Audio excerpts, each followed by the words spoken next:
Welcome to Students in the Studio. I'm your host, John Watson, and today our guest is Jordan Cuadrado.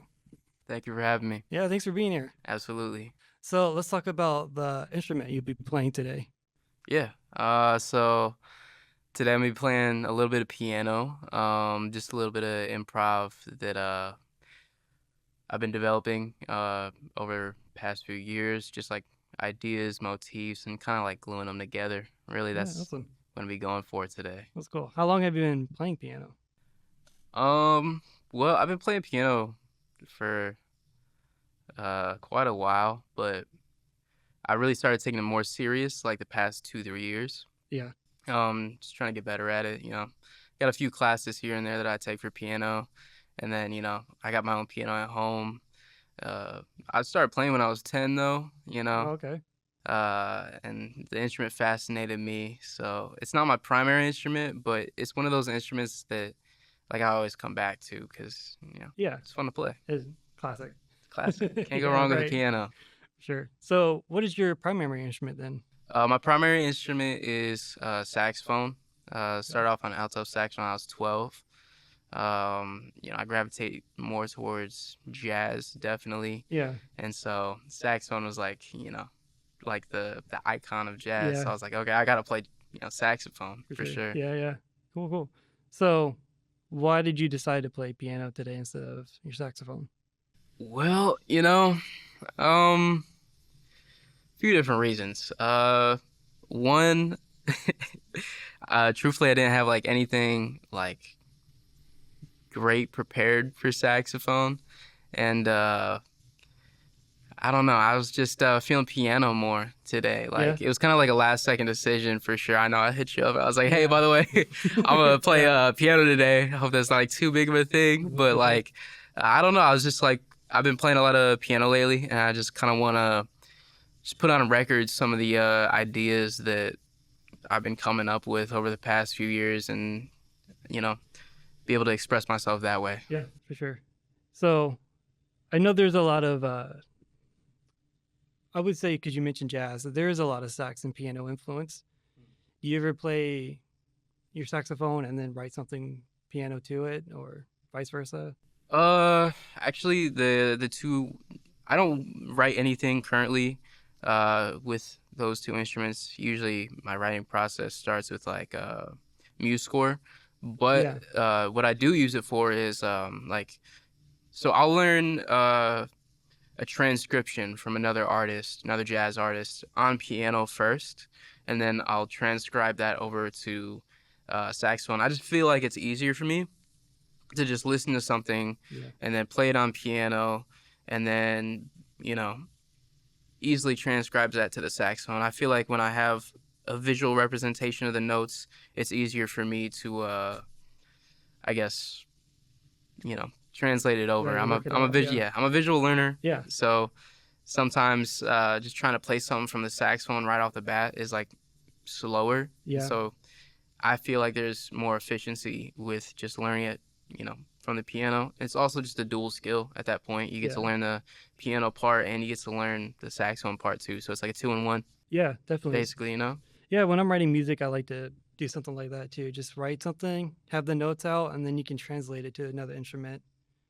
And it kind of just, I don't know, just it really does sharpen that skill to you Absolutely. keep working on that. Absolutely. So with the saxophone though, you're in a jazz band.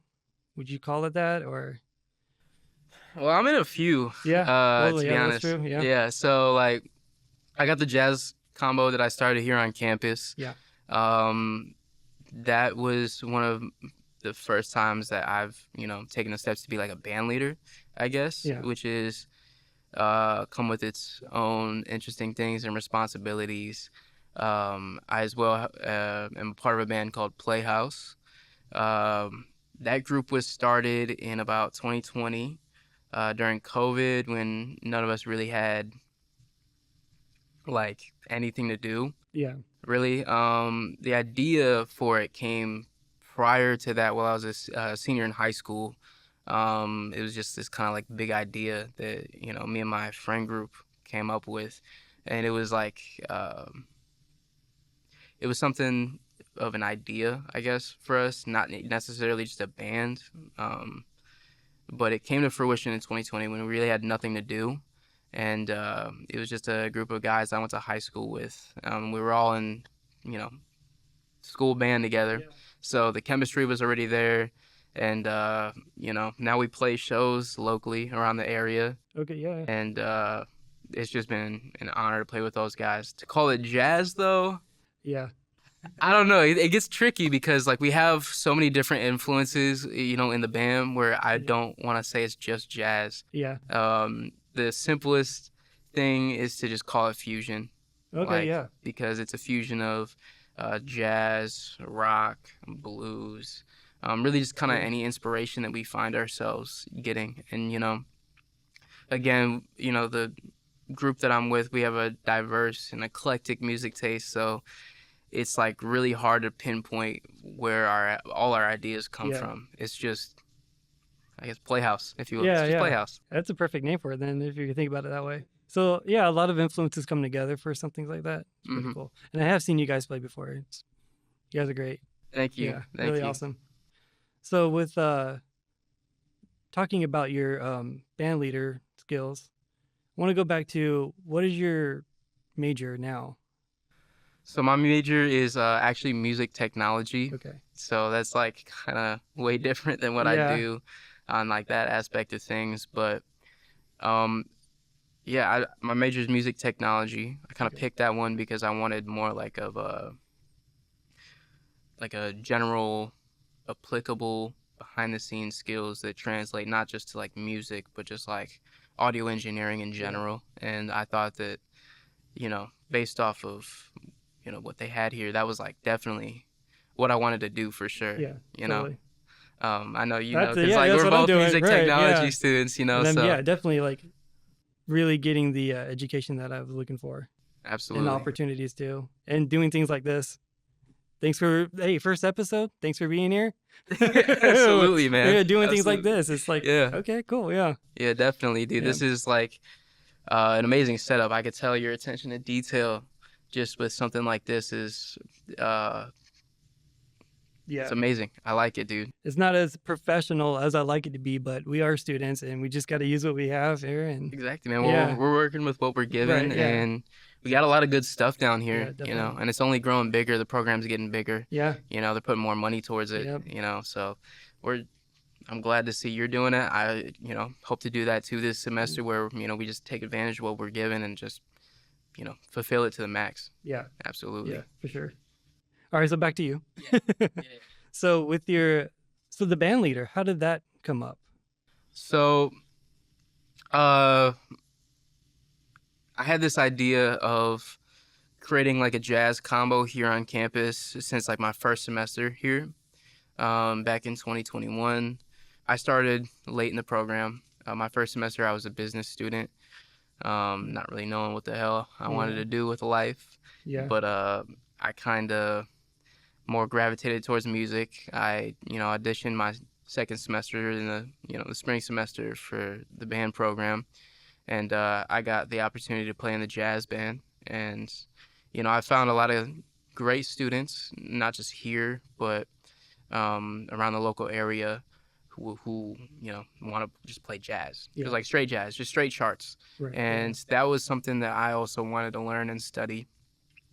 So it was really just basically like a 2-year process of trying to find the right people, trying to find the right place to practice, and just trying to put it all together.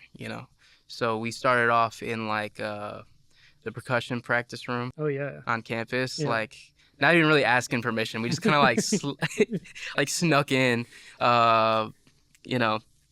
Shout out to Quinn because like Yeah. he would just like let us in, Yeah. and like sometimes he would like let me borrow the key. Don't tell anybody else that, but Yeah. For sure. Totally. I've been down there like Uh, twice, and it was always Quentin like helping us out and stuff. Yeah, absolutely. So Yeah. like he, helped us get in the room after he was done practicing. Like we started practicing around 5:30, and like he would be done practicing around 5.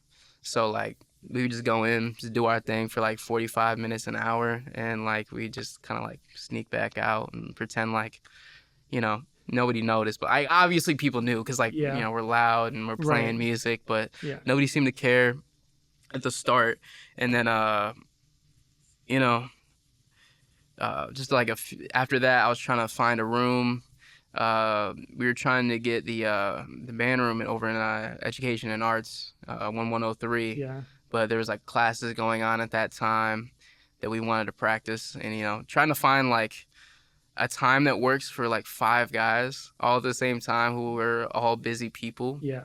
is like a challenge within itself, certainly. So Yeah. it was a nightmare just even trying to be able to find places to practice. But we made it work. Um, and that was just, an amazing thing. And it was really just impromptu. I didn't really go to any, higher ups about doing it because anytime I did, I just got kind of bogged down with Yeah. like a bunch of processes. And I was just kind of like, all right, screw it. We're just gonna find a place to practice and we're just gonna play. And I'm glad I did that because Yeah. even though I'm like kind of like stepping over some people, a lot of people started to see what we were doing on campus and they really liked it. So um, one of the psychology professors, my apologies um, for not knowing your name right now, but one of the psychology It's all professors, impromptu, so it's like, yeah, yeah, yeah, he gave me like a gig opportunity where they wanted to have some music for one of their conferences where they had people coming in, and I jumped on that right away, and it was in the Education and Arts building, and for the gig, a lot of people passed by, a lot of yeah, professors I knew. Got to see Dr. Jorge Muniz come by for a minute. Shout out Dr. yeah, Muniz. You helped me pass theory. Appreciate you, my man. Um, but he passed by, and then after that gig, we just started getting a few emails like, "Hey, like let's kind of make this thing like official," yeah. And so this semester, I'm very happy to say that like the jazz combo will be like an actual class for like Nice. considered like a chamber band. So, Yeah, you know, I did the thing and now it yeah, is a yeah. thing. So Right. Yeah. Congratulations, man. thank you, That's man. cool. Thank you. Thank you. So, I mean, you're like an educator now in that way. I guess Yeah. kinda. So I forgot to mention his name, but Professor Dennis Gamble actually No. Yeah. he was a big part in making this thing happen as well. That's, Shout out to yeah. Gamble, you're awesome. He also was one of the first people to really back us. So I wanted him to come in to our rehearsals and just give a good hands-on approach to teaching jazz because Yeah. our group is, you know, a bunch of young guys who are just getting their footing in this thing, and he's been doing it forever. Yeah. He went to IU Bloomington and I believe studied jazz theory. Correct me if I'm wrong, Dennis, but I think it's jazz theory. So he's a Yeah. great mind when it comes to this Right. stuff, and to be able to have him help us as a a professor and a resource was definitely super helpful, and we couldn't have done it without him. Yeah. And also, shout out, to Dr. Ryan Olivier. Yeah. He as well has been a big supporter of what we're doing as well, and Yeah. he's been trying to do everything to make sure that we could have the right resources and the right places to play next semester. So, Absolutely. Yeah. there's just a lot of people who are supporting, Yeah. A lot of support bringing here. Yeah. jazz to IUSB again. So I just want to do everything I can do, Yeah. as a band leader and as a jazz musician, bring something different to the table. Right. Yeah. For sure. Absolutely. All right. Cool. Cool. Cool. All right. Well, on that note, is there anything else you'd like to promote? Any last words? Yes, I do. So Playhouse, my band, you can look us up on Facebook, Instagram, TikTok, like wherever on the socials. You can look us up on Spotify, Amazon Music, Apple Music, wherever you listen to your music at, we're there. Listen to our music. We got a few singles out right now. We have Big Talk, Big Walkout, and we have Cocktails in Venice. We also have our first album coming out here soon, so keep an eye out for that. And yeah, follow me on all my socials. Instagram, Jordan Cuadrado. Doesn't get any simpler than that. I appreciate you having me on, man. Yeah, no problem. It was awesome. Thank It's cool you. that we did this. Yeah, yeah. All right, now to end the episode, performance from Jordan Cuadrado. Thank you.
This has been Students in the Studio. If you'd like to be a guest, please send an email at newanalogstudio@gmail.com or just message me, your classmate, John Watson.